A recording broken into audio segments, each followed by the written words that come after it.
KD के classes में आप लोगों को आज स्वागत करता हूं। तो चलिए दोस्तों, आज हम लोग जानेंगे साइंस से संबंधित रेलवे ग्रुप डी के प्रीवियस ईयर प्रश्न।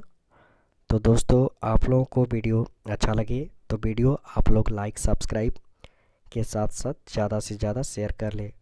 मैं आप लोगों को बताना चाहता हूं कि रेलवे ग्रुप डी में साइंस के 25 प्रश्न पूछे जाएंगे। उन प्रश्नों में से आपको केडी के क्लासेस में बताया जा रहा है, तो वीडियो आप लोग लाइक सब्सक्राइब और शेयर करना ना भूलें। तो चलिए हम लोग जानेंगे प्रश्न संख्या 1। एनेलिडा ग्रुप में मुख्यतः कौन कौन से जंतु आते हैं? आपका आंसर है जोंक और केचुआ। फिर हम लोग जानेंगे प्रश्न संख्या 2। ऑर्थोपोडा ग्रुप में मुख्यतः कौन कौन जंतु आते हैं? आपका आंसर है खटमल, मक्खी और तिलचट्टा। फिर जानेंगे हम लोग प्रश्न संख्या 3 जानेंगे। मोलास्का ग्रुप में मुख्यतः कौन कौन से जंतु या कीट आते हैं? आपका आंसर है घोंघा और सीपी। फिर हम लोग जानेंगे प्रश्न संख्या 4। आप लोग सभी देख रहे हैं प्रश्न संख्या 4। शिराएं द्वारा कौन सी रक्त प्रवाहित होती है? आपका आंसर है अशुद्ध रक्त।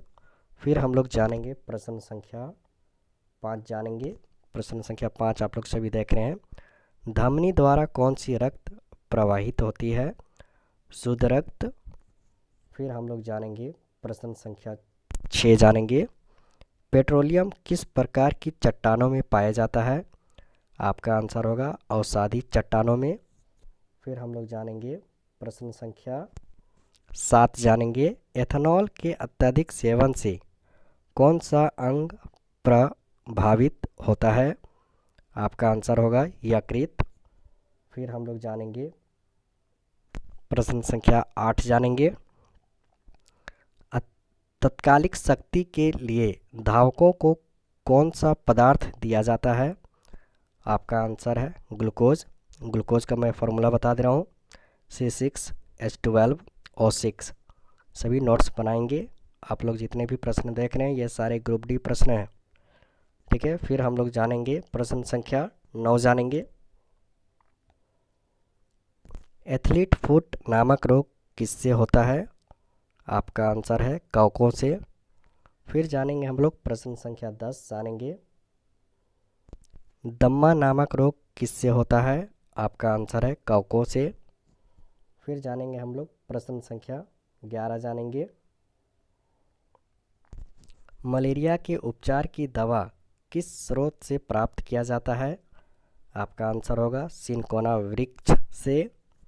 फिर जानेंगे हम लोग प्रश्न संख्या 12 आप लोग सभी देख रहे हैं। भोपाल में 1984 में जो गैस लीक हुई थी वह कौन सी गैस थी? आपका आंसर होगा मिथाइल आइसोसाइनेट। फिर हम लोग जानेंगे प्रश्न संख्या 13 जानेंगे। अधिक शराब पीने वाले लोग किस बीमारी से मरते हैं? आपका आंसर होगा सिरोसिस। फिर हम लोग जानेंगे प्रश्न संख्या 14 आप लोग सभी देख रहे हैं। प्रश्न संख्या 14। बिजली के बल्ब का फिलामेंट बना होता है टंगस्टन का। फिर हम लोग जानेंगे प्रश्न संख्या 15। डायनामाइट में मुख्य रूप से पाया जाता है तो नाइट्रोग्लिसरीन पाया जाता है डायनामाइट में, ठीक है। फिर हम लोग देखेंगे प्रश्न संख्या 16 देखेंगे।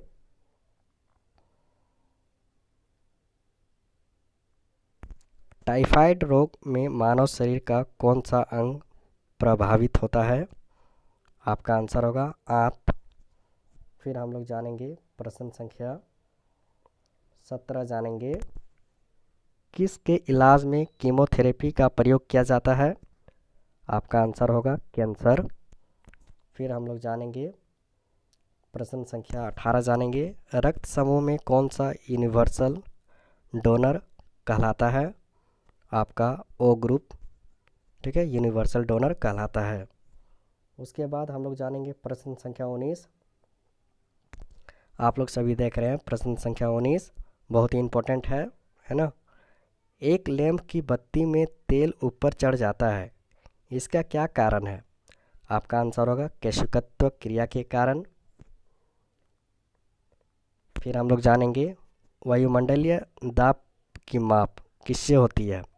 आप लोग सभी देख रहे हैं प्रश्न संख्या 20 आप लोग सभी देख रहे हैं। वायुमंडलीय दाब की माप किससे की जाती है। आपका आंसर होगा बैरोमीटर से। फिर हम लोग जानेंगे प्रश्न संख्या 20 जानेंगे आपेक्षित घनत्व मापने के लिए किस यंत्र का प्रयोग किया जाता है। आपका आंसर होगा हाइड्रोमीटर। फिर हम लोग देखेंगे प्रश्न संख्या 22 देखेंगे सभी चाबी भरी घड़ी में कौन सी ऊर्जा होती है। आपका आंसर होगा स्थितिज ऊर्जा। फिर देखेंगे हम लोग प्रश्न संख्या 23 देखेंगे ट्रांसफार्मर का उपयोग किस में किया जाता है। आपका आंसर होगा एसी परिपथ में, यानी कहने का तात्पर्य है एसी मतलब अल्टरनेटिंग परिपथ में। फिर हम लोग जानेंगे प्रश्न संख्या 24 जानेंगे भोजन का पाचन मुख्यतः किस अंग में होता है। आपका आंसर होगा छोटी आंत।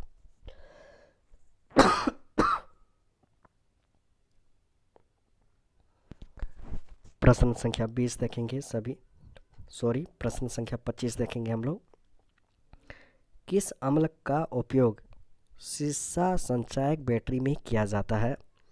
आपका आंसर होगा सल्फ्यूरिक अम्ल। फिर जानेंगे प्रश्न संख्या 26 पेनिसिलिन की खोज किसके द्वारा की गई। आंसर है अलेक्जेंडर फ्लेमिंग। फिर हम लोग जानेंगे प्रश्न संख्या 27 धोने वाले सोडे का रासायनिक नाम क्या है। आपका आंसर होगा सोडियम कार्बोनेट। फिर जानेंगे हम लोग प्रश्न संख्या 28 जानेंगे कांच पर लिखने के लिए किस अम्ल का उपयोग किया जाता है। आपका आंसर होगा हाइड्रोक्लोरिक अम्ल यानी HCl। ठीक है। फिर हम लोग जानेंगे प्रश्न संख्या 29 जानेंगे संगमरमर का रासायनिक नाम क्या है। आपका आंसर होगा कैल्शियम कार्बोनेट। और हम लोग देखेंगे केडी के क्लासेस में सबसे लास्ट प्रश्न। ठीक है। प्रश्न संख्या 23 शरीर में इंसुलिन को स्रावित करने के लिए कौन सी ग्रंथि उत्तरदायी है। आपका आंसर होगा अग्नाशय ग्रंथि। ठीक है, जिसको हम लोग पेनक्रियाज कहते हैं। तो दोस्तों आप लोगों को वीडियो अच्छा लगे तो वीडियो लाइक सब्सक्राइब के साथ साथ अपने दोस्तों को ज़्यादा से ज़्यादा शेयर करिए। Thanks for watching.